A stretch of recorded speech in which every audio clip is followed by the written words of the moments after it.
చిత్తూరు జిల్లా పుంగనూరు నియోజకవర్గం శాసనసభ్యులు పెద్దిరెడ్డి రామచంద్రారెడ్డి నిన్న రైతుల గురించి మాట్లాడిన తీరు హాస్యాస్పదమని టీడీపీ నాయకులు మసూదన్ రాయల్ అన్నారు.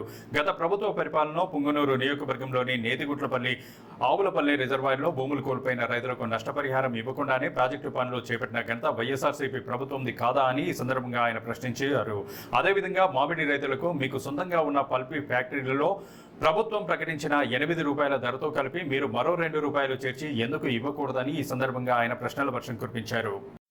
అదేవిధంగా రైతులకు చాలా ద్రోహం చేసినాడు చంద్రబాబు నాయుడు గారు అనే మాట మాట్లాడడం జరిగింది. రైతులకు చంద్రబాబు నాయుడు ఏ రోజు కూడా ద్రోహం చేయలేదు. రైతులకు సబ్సిడీ కింద డ్రిప్ పరికరాలు తెచ్చిందే చంద్రబాబు నాయుడు గారు.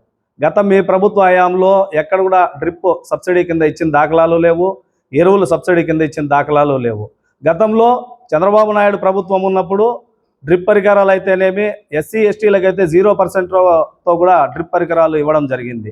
అదేవిధంగా టమాటా రైతుల గురించి మాట్లాడడం జరిగింది. టమాటా రైతులకు ₹10 ధర ఇవ్వాలి అనేసి చంద్రబాబు నాయుడు మద్దతు ధర పెట్టిందే అందుకన్నమాట. కావున మీరు ఏ రోజు కూడా రైతులకు మేలు చేసే దాంట్లో ముందంజలో లేరు. మీ ప్రభుత్వంలో జలసిరి అన్నారు, ఎక్కడ బోర్ వేసిన దాఖలాలు లేవు. అదేవిధంగా సబ్సిడీలు మొత్తం ఒక్క సబ్సిడీ కూడా ఇచ్చిన దాఖలాలు లేవు. ఇన్పుట్ సబ్సిడీ చంద్రబాబు నాయుడు గారి ప్రభుత్వంలోనే వచ్చింది. గతంలో మేమైతే ఇన్పుట్ సబ్సిడీ ఇస్తూ అదేవిధంగా రైతులకు సబ్సిడీ కింద ట్రాక్టర్లు కూడా పంపిణీ చేయడం జరిగింది. ఇవన్నీ కూడా ఒకసారి క్షుణ్ణంగా పరిశీలించి మాట్లాడితే గౌరవ శాసనసభ్యులు బాగుంటుందనేసి మేము తెలియజేసుకుంటున్నాం. మరో ₹2 అదనంగా చేర్చిస్తే చాలా బాగుంటుందని తెలియజేసుకుంటున్నాం.